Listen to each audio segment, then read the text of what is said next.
You're listening to the Peasinner Network. For more great podcasts, go to peasinner.com.au. Spoiler alert. I mean, honestly, if you listen to this podcast, spoilers. Spoilers. There's a really fantastic line about the Master that the 11th Doctor delivers. Imagine someone so insane they've discovered a sort of ultra sanity. That's the Master. That is how the Doctor... People of the universe, please attend carefully. The message which follows is of vital importance to you all. We present to you a case study of one of the most dangerous minds in the universe. A history of the lives and times of the renegade Time Lord known as the Master.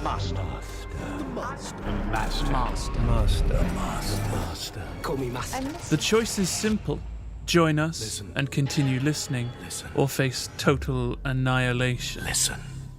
They are the Master, and you will obey them. You will obey me.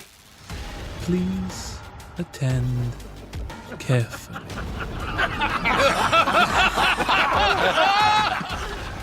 Hello and welcome to Please Attend Carefully, the Doctor Who podcast about the most magisterial of malefactors. I'm Ciarán Moffatt. I'm Amber Patrick. And each week we bring you a chapter from the lives and times of the renegade Time Lord known universally as the Master. This week we will be looking at the 11th Doctor comic strip Year 2, which comprises the then and the now, the one and the malignant truth.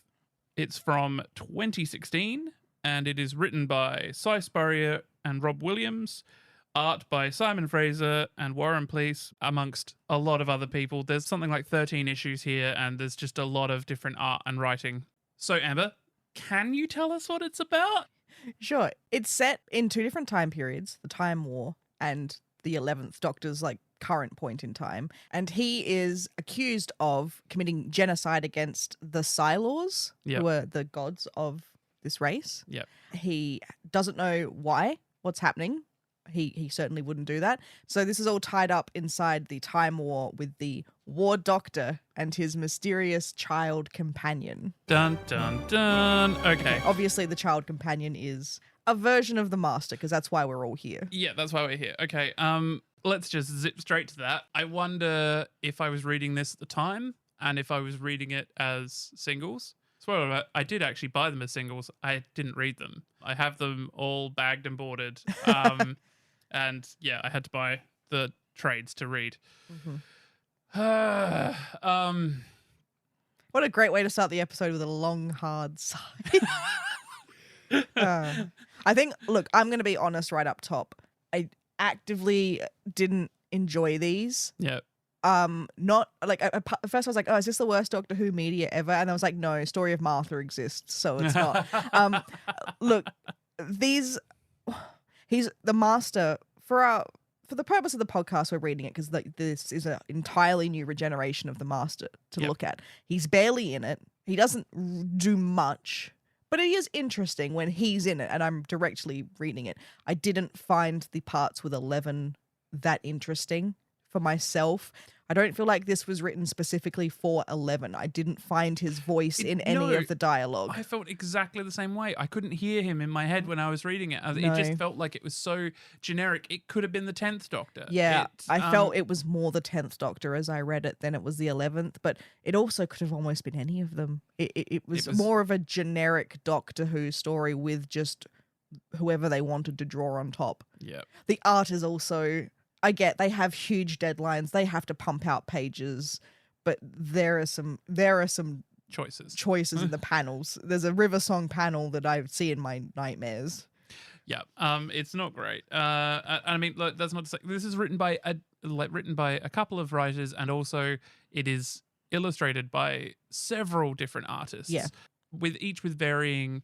One style of art very much felt like they literally just got stills from the TV show and then just traced over it. Yes, I thought that too. It's exactly what it feels like. They've just got stills traced over it on their Cintiq and just But again, I know the pressures and timelines that they are Absolutely. given for these. That they have to pump these out, and they do a good job to put together an entire graphic novel thing, of course. It's unfortunate that this is our first graphic novel that we're looking at on the show. And we plan to do, as we've said, like every appearance of the Master in every incarnation in every media officially licensed.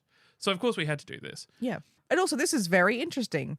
So the context for this Master is that the War Master, Derek Jacobi's Master, seemingly dies in the war somehow and regenerates into this child version of the Master. And then something happens by the end, which we'll get to as we go through.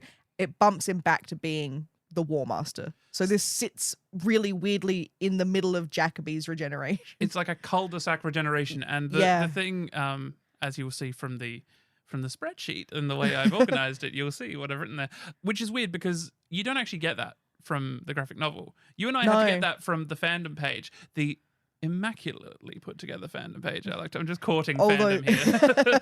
Although this one does have plot of book 2 to be added, plot of book 3 to be added, plot of book 4 to be added. So no one's really paying too much attention More to this work story. for me to do. Yeah, as it is. Usual. It is. Because this is very unfinished. It was hard to find much info about this at all. They also build this story as like the 11th Doctor meets the War Doctor, and the War Doctor is in it for about 5% of the overall story arc. Yeah. So the War Child and the War Doctor are actually working together. This is one of the times where the two of them have a united goal. Yep. They are both in the war and they are fighting it together, and they're traveling around together.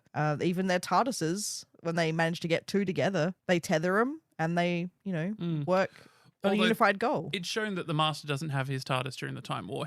The War Child is the Doctor's companion. Bit of a shit companion, to be perfectly honest, because he is constantly berating the Doctor. He is constantly just bullying the Doctor about his choices. It's like, you could just kill everyone. I don't know why you're bothering to even it's try one of and those. help people. It's this kind of was an example of be careful what you wish for, because here they are actually together doing stuff, and it's not the fun side of their relationship where they could be brilliant together. Yeah. The Doctor constantly says that we could travel the stars, we can be brilliant, you'd be amazing, and here they are, and they're not. Yeah. They're really just getting through. Yeah. I mean, as far as like buddy road movies go, it's not great. It's not great. So 11 has been accused of genocide. Yep. We go back into the Time War and we find out that, his War Doctor regeneration is the one doing it. Yep. So it is a convoluted storyline. Oh, I've been accused of genocide. I can't possibly have done it. We'll go back to the Time War, and then they find out the Master's involved. Must have been the Master. Yeah. It absolutely must have been the Master. And then it turns out, no, it was the Doctor. And then it turns out, no, it wasn't. It was the Doctor's companion from the 11th Doctor who went back into the Time War and did it. People assume that time is a strict progression of cause to effect, but actually, from a non-linear, non-subjective viewpoint, it's more like a big ball of wibbly-wobbly, timey-wimey stuff. Having to read these issues, one a month for a year, I don't know how people kept up. I read them all in a day. I read them all yesterday. And I still have no fucking idea what's going on in the third trade. I have no idea. Yeah, they're bogged down with a lot of stuff. There's the 11th Doctor. There's his companion Alice, who's a librarian. Then there's the Squire, who's a made-up character for this. Yep. And then there is the return of... Absalom Dark, Dalek Killer. Sorry, I really like Absalom Dark. We'll get onto Absalom Dark. We do. So there's 4 characters in the TARDIS. And then Plus River. Oh, yeah, and River's in it as well. So we've got 5 main characters in the TARDIS. And then we also jump back to the Time War. Then there's also all the characters in the periphery of the planets that they're visiting. There's just a lot going on. This is an interesting point. And I know you wanted to talk about like comics with Doctor Who and whether or not they work. I think this is a wonderful example. I think this feels very Doctor Who. It feels very classic Doctor Who in the fact that it's serialized. And so the story suffers from the fact that they have to tell it over a set number of issues in a way that each issue fits a certain number of pages. So I feel like that caused the story to suffer quite a lot. Just like the way, like The Abominable Snowmen or something like that. That is 3 episodes too long. Yeah, I did feel like this just had so much weight on it. And it was like, Yeah. this could have been a really slimmed down idea. I think you could just get rid of the Squire completely. I mean, the Squire is I don't know, is the Squire a Chekhov's gun or a Deus Ex Machina? Both. It's Chekhov's Ex Machina. So the Squire is a character, is a choice that they made, which sounds like a Gallifreyan title. Like they've made it sound like a Time Lord, right? Yeah. But it's clearly meant to be a human, and then of course it turns out to be a hideous body horror Dalek thing. Yeah, and then Alice is the human companion who is also a librarian.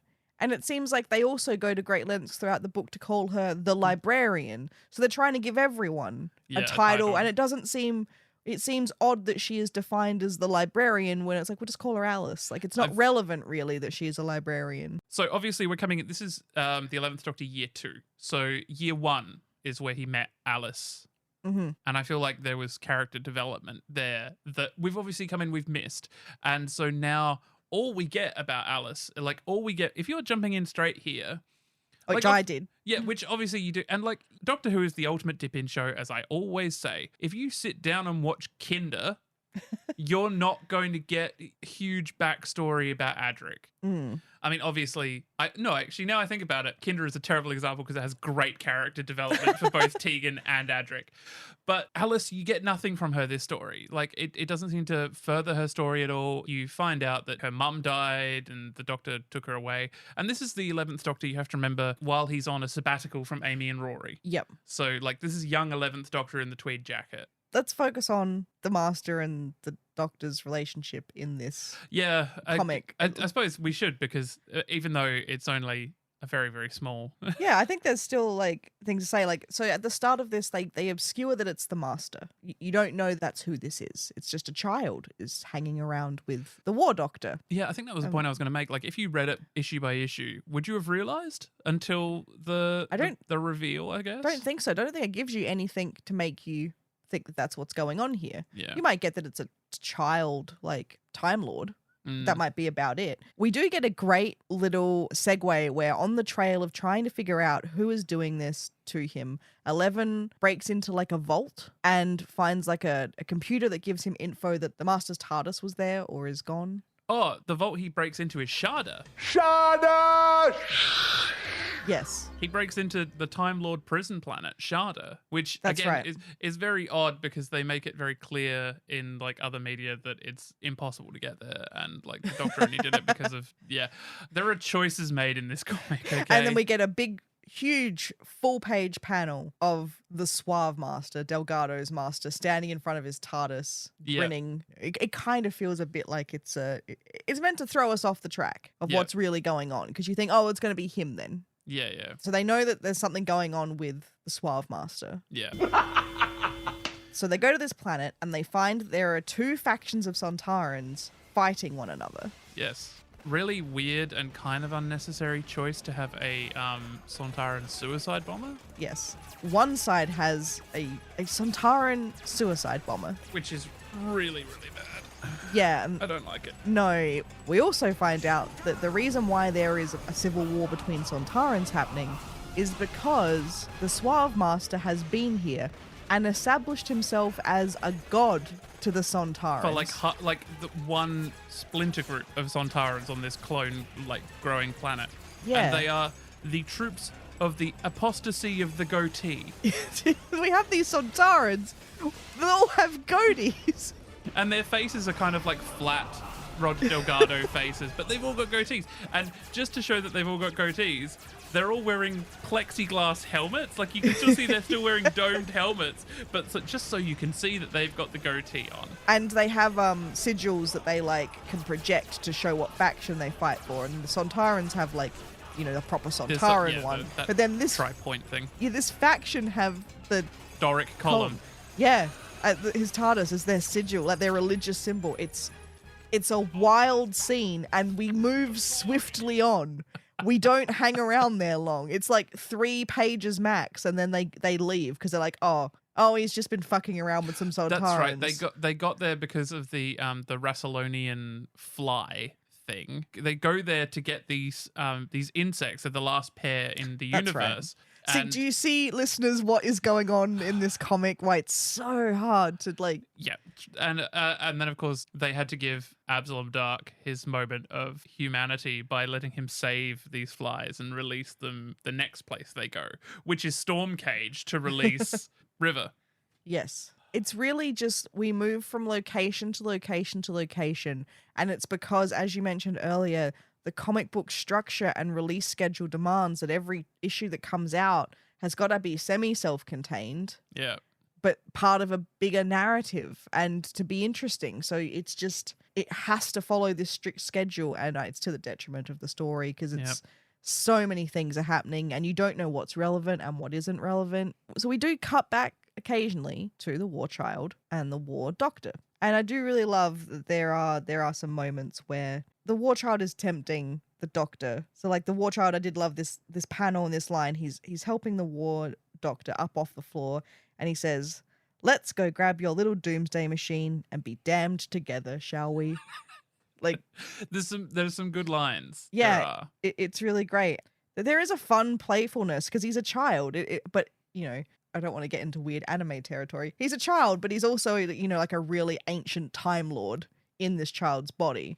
They do very code it like anime-ish, don't Yeah, they? it does feel a bit like that because you want to be like, these two are really great friends, but it's still a child. It's still weird. The War Child says things like he continues to call the Doctor like darling a few times in panels. And he says at one point when he's going to abandon the War Doctor, any great love affair requires a farewell note. And you just kind of want to... I do remember that And line. you just kind of want to be like, I like the Doctor and the Master as a ship. Like, that's me. I do. But this was the weirdest one because you're like, they're writing it like he's still an adult, but he isn't. He's in the body of a child. And it's fun to have the visuals of him laughing and running away from explosions and violence and having this youthful energy. But at the same time, there's still stuff that he says that you're like, it's just a bit awkward. Yeah.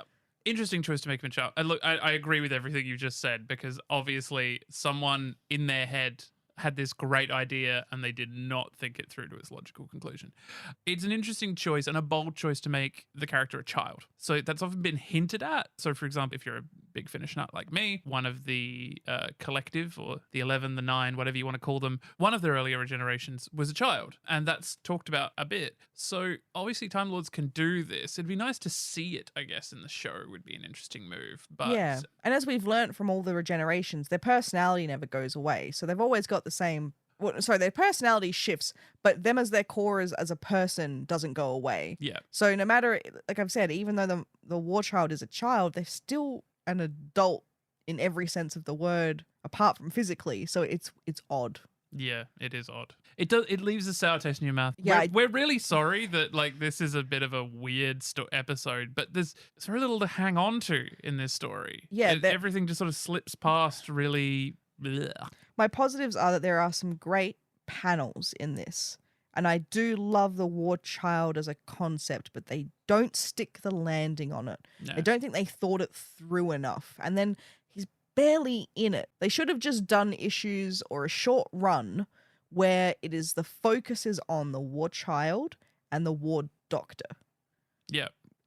Finally write the two of them working together in the war in this dynamic. Yeah. It's just pushed really thin across a bigger set of books, and it's a bit odd. Like, I love them tethering their TARDISes together. I love them trying to end the war together. But I don't love the weird darling talk. Like, I would love to hear the Master call the Doctor darling. Not in this dynamic. They spend the entire thing really latching onto the whole Master thing. And also, I mean, maybe that was just me. Maybe it was the fact that I was reading it waiting for the Master. But it feels like they do very much keep going for the Master thing. The Master then has, like, it fizzles out. It's a damp squib. There's no real resolution. And I think they desperately wanted to be like, look at us, we're the comics, and we can make an entirely new regeneration of the Master that you've never seen.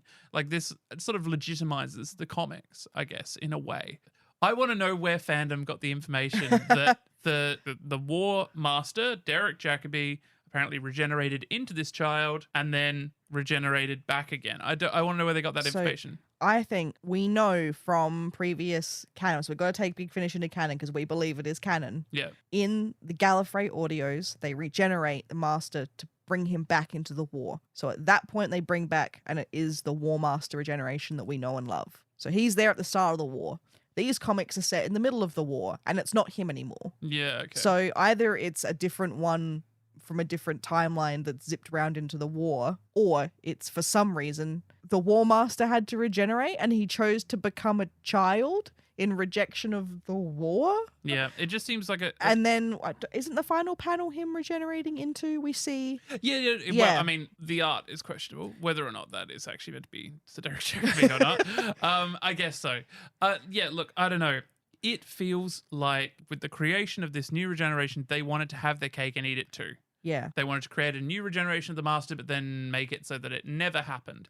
And to be perfectly honest, after this is finished, it's as if none of it ever happened. Yeah. And honestly, I wish that was the case of me reading it.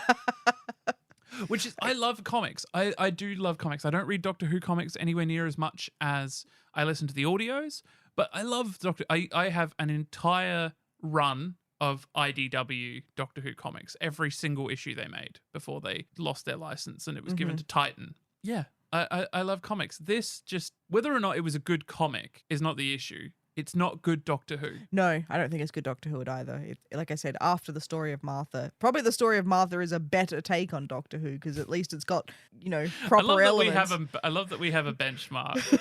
But this is right down there. This is down there with comics that bog down a universe so heavy that you have to give up on, like X-Men comics and Marvel comics that just wanted to make new versions of characters inside timelines. So they keep rebooting the timeline or they keep going into parallel universes and eventually they just have to stop, kill them all off and reboot and just go again from a fresh slate. Well, DC does that every few years. Yeah, they all do because they just get too heavy under the weight of all the ideas that they're trying to push on things rather than just produce streamlined content of the thing that we all love. That's my rant about comics. But what you're saying, basically, without actually saying it, is that the one thing that is ruining media, especially nerd media, comic books, movies, things like that, what is ruining it is canon.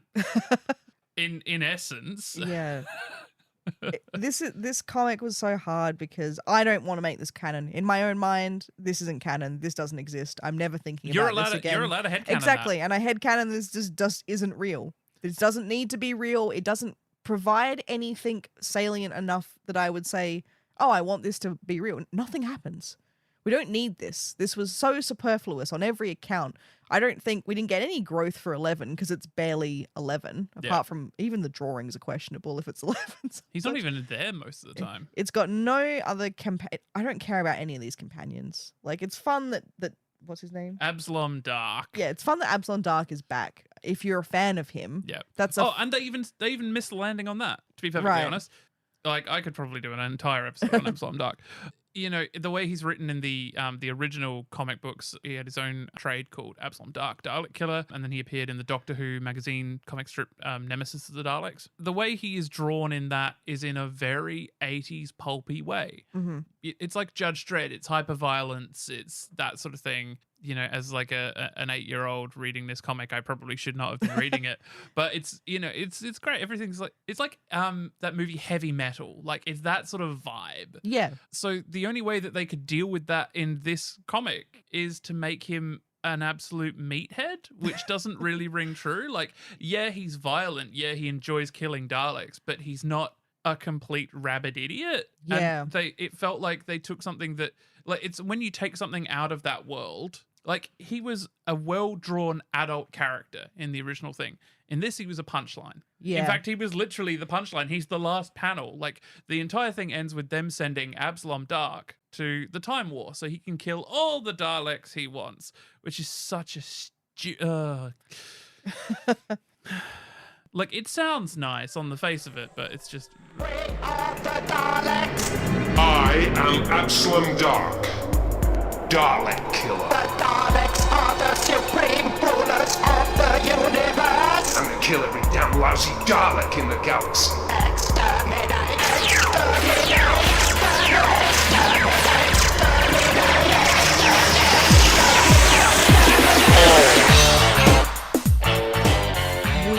have a scene where they go to a planet. Again, they just go to another planet.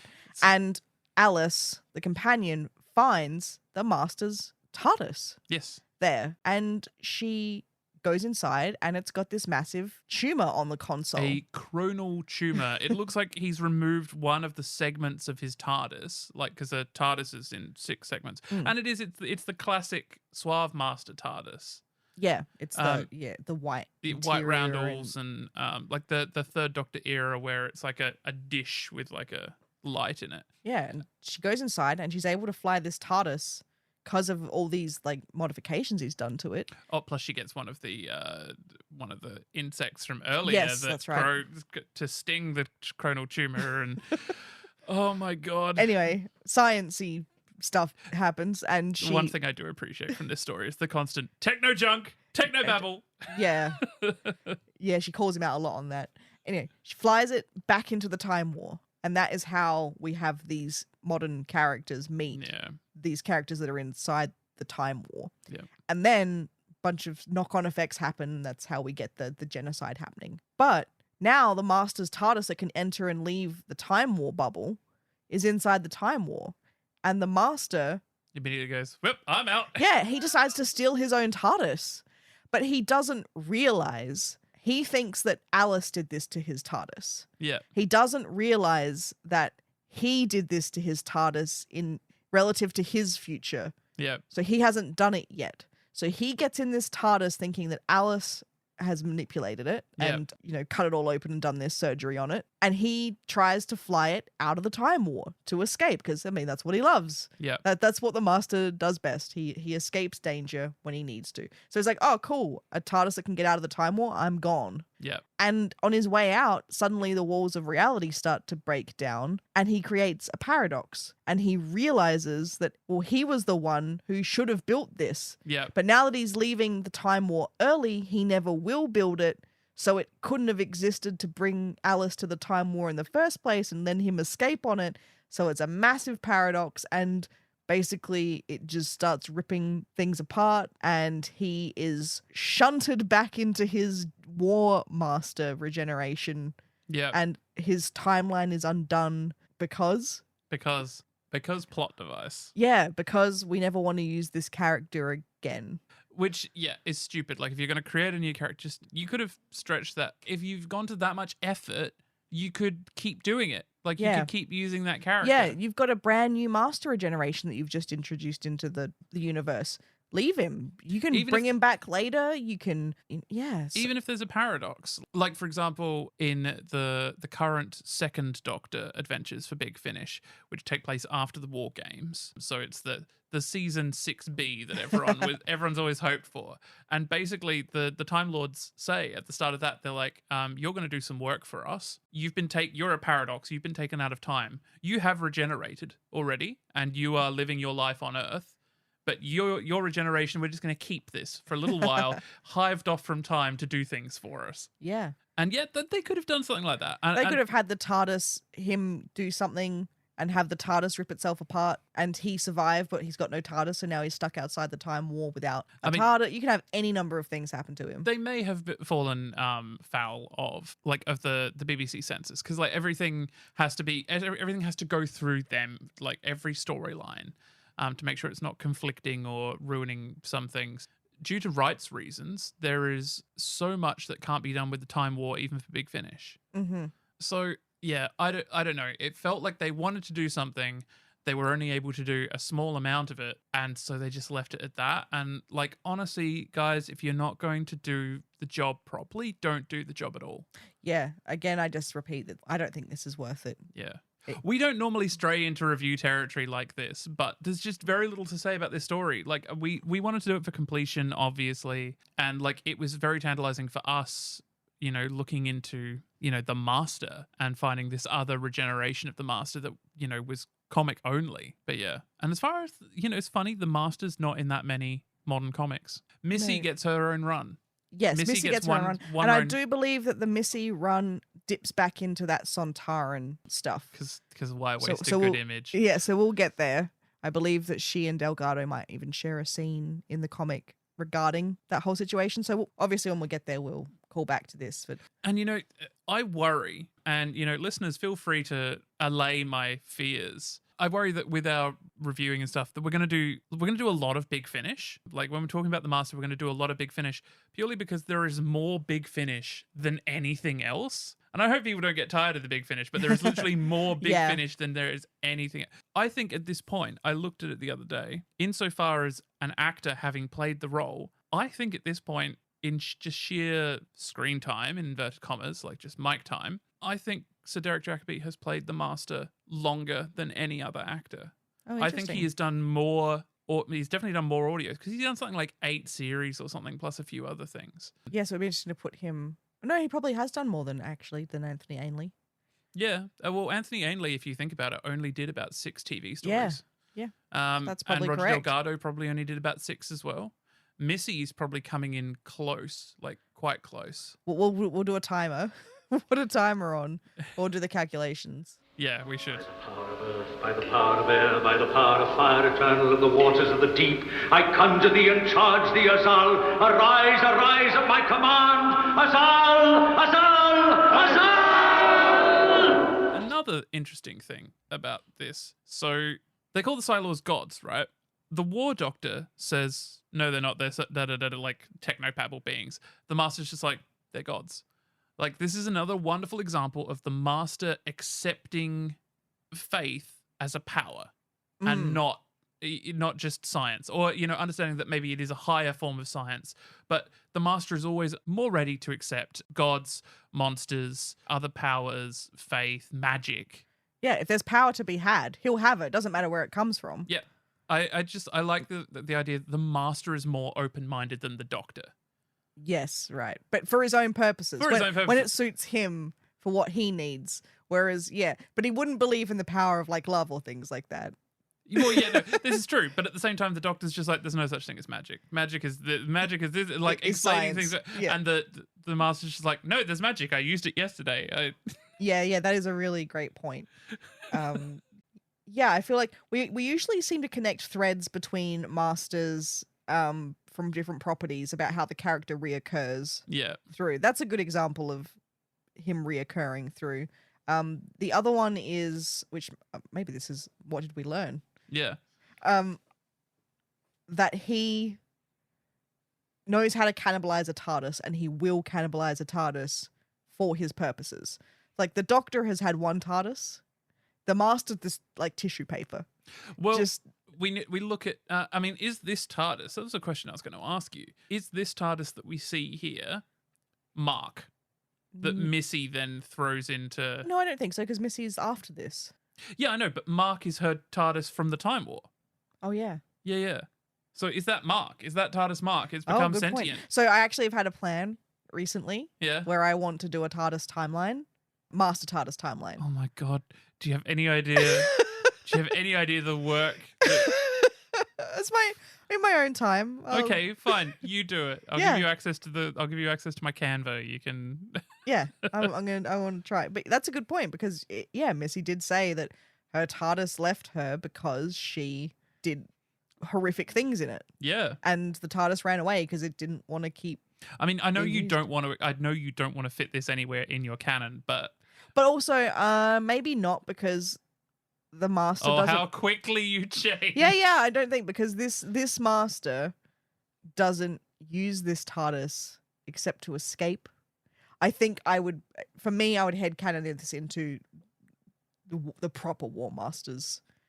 Like Mark watching the proper War Master do what he does is more likely than this TARDIS for this child. So you'll take me home? I shall certainly send you on your way.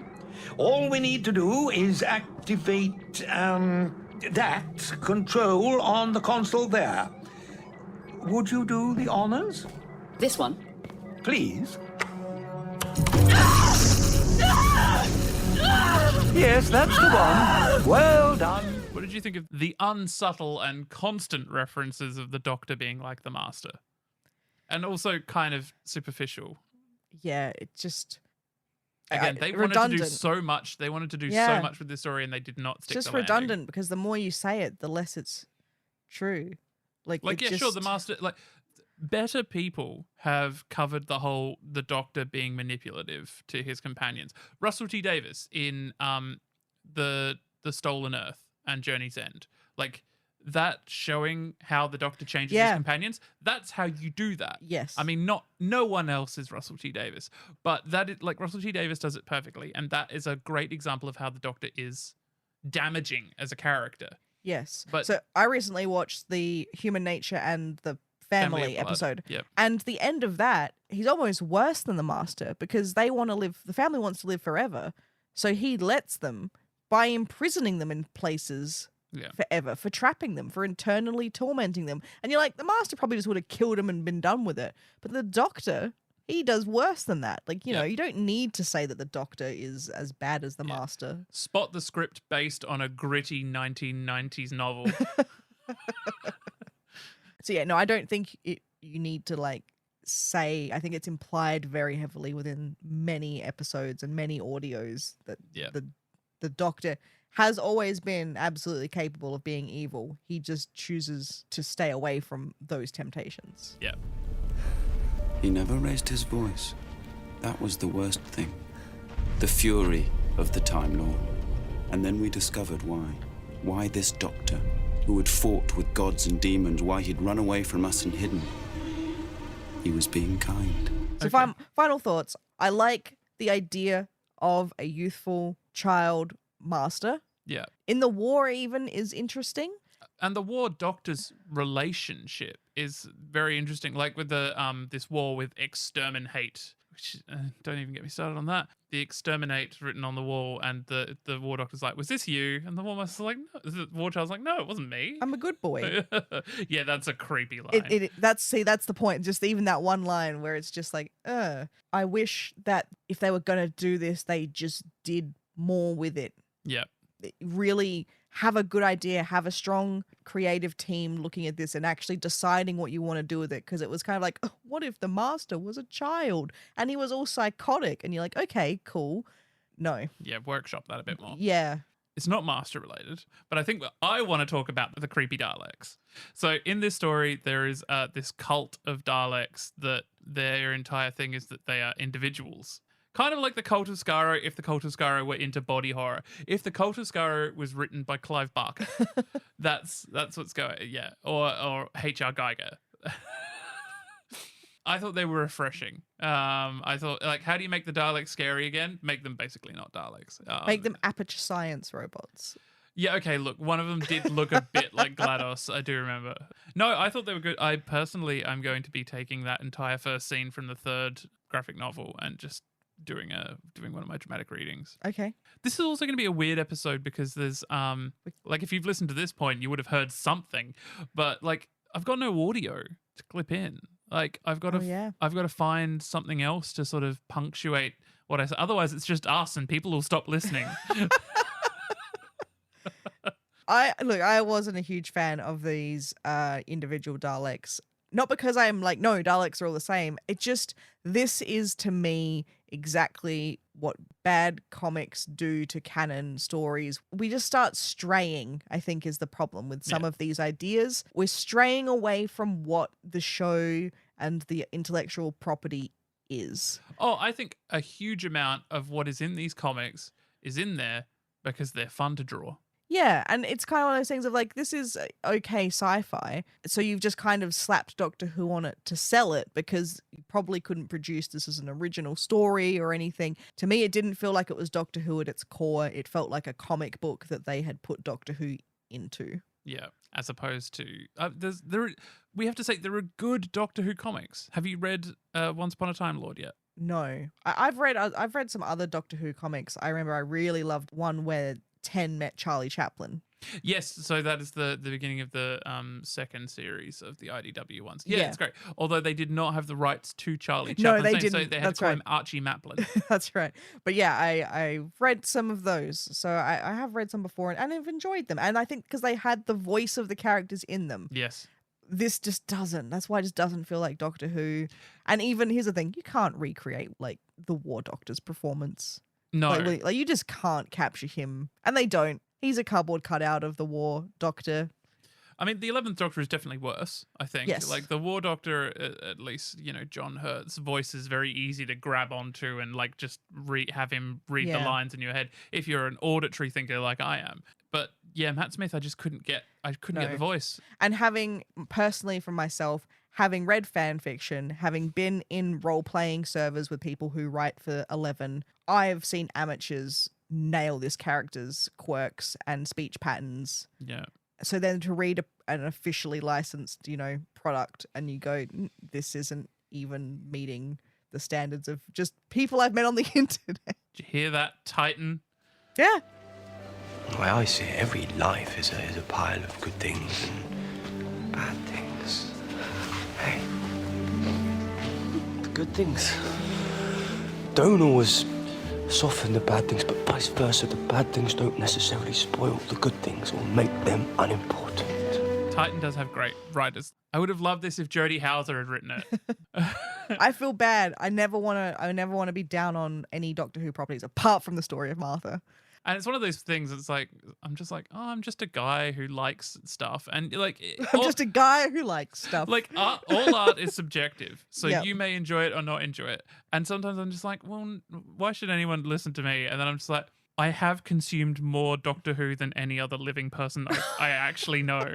So I feel like I'm coming from a certain level of like mavity. I have a certain mavity to it.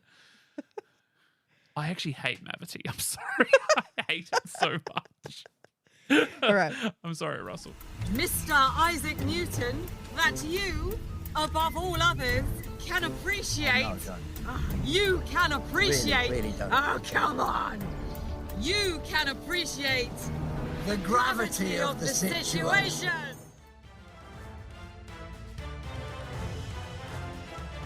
Okay, Ciarán. Were you attending carefully? I could not help but attend carefully. All right.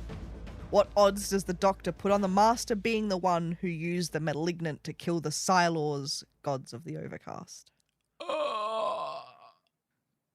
Like 98? No. What odds? Oh, sorry. I thought you said percentage. What was it? 4-1? Close, 5-1. Ah, so close. What does Dark call the Master's TARDIS? God, I have no idea. I really thought I was paying attention this time. Yeah, what did he call it? Calls it a big Time Lord toilet. Oh. Listener, let that be an example of what's going on in this comic. That line got through. Right. What was attached to the console of the Master's TARDIS? A chronal tumor. Yes. What section of the library are Alice and the Master in? Hard mode. What books was the librarian holding? Oh, there was Roald Dahl, Enid Blyton, Terry Pratchett. No, not Terry Pratchett. Lewis Carroll. No, you got 3 more. Enid Blyton and Roald Dahl are correct. Yeah. Nope, no idea. Do you know what section of the library it was? I'm assuming she's putting those away as children's section. Fantasy. Yeah. But it's J.K., C.S. Lewis, Spike Milligan, Enid Blyton, Roald Dahl. I remember seeing Spike Milligan being like, that's a good choice. Anyway. The Master is all for death and chaos, but only when... It's fun. Yes. Yes. So that's a good line. Yeah, it is a good line. That's it. You were attending partially carefully.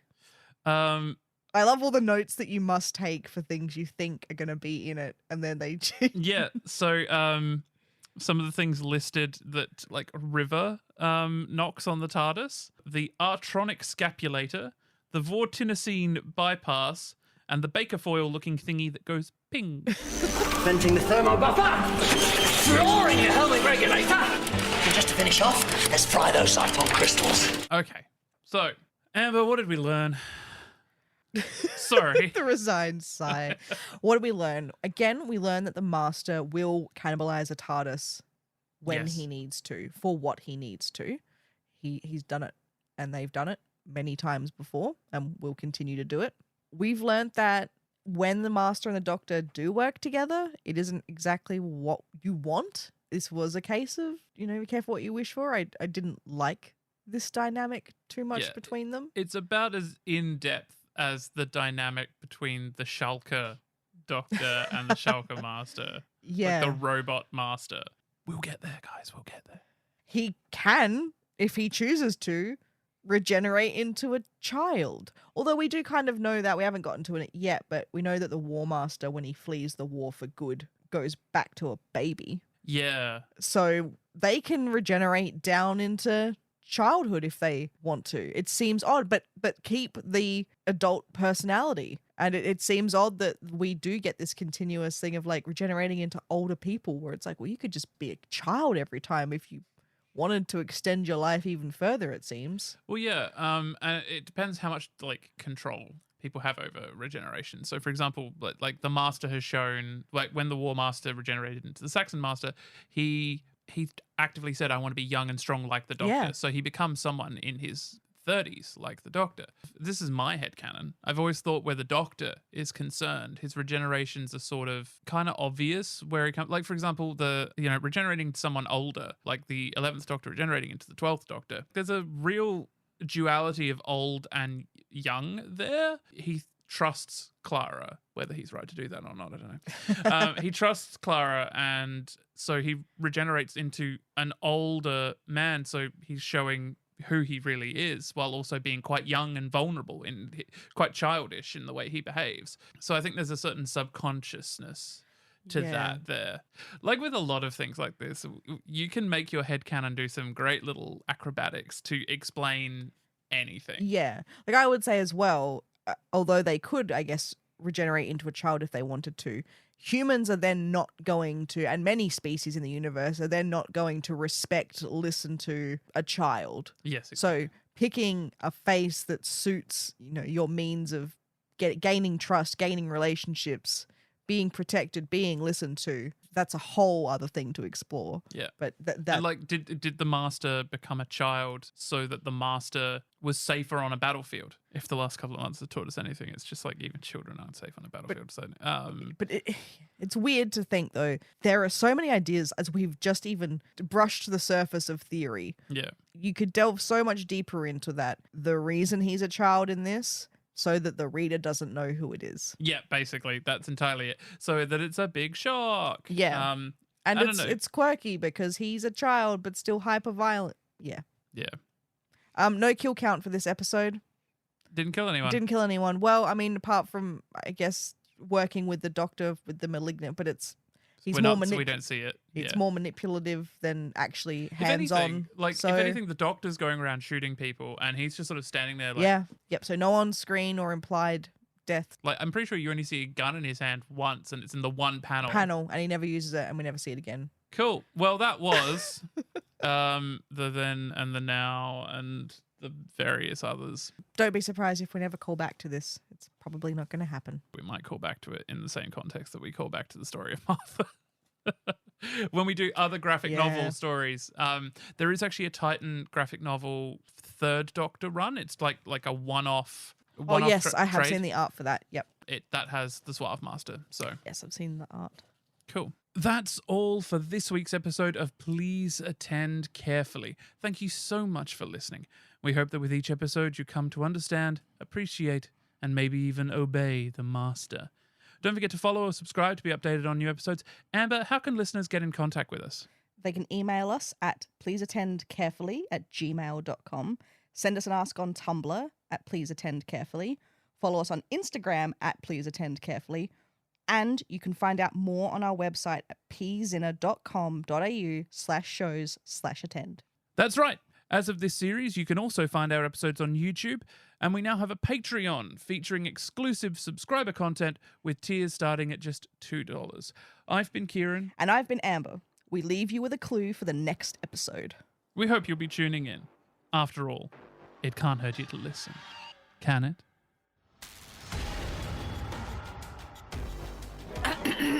Fingers on lips, Missy.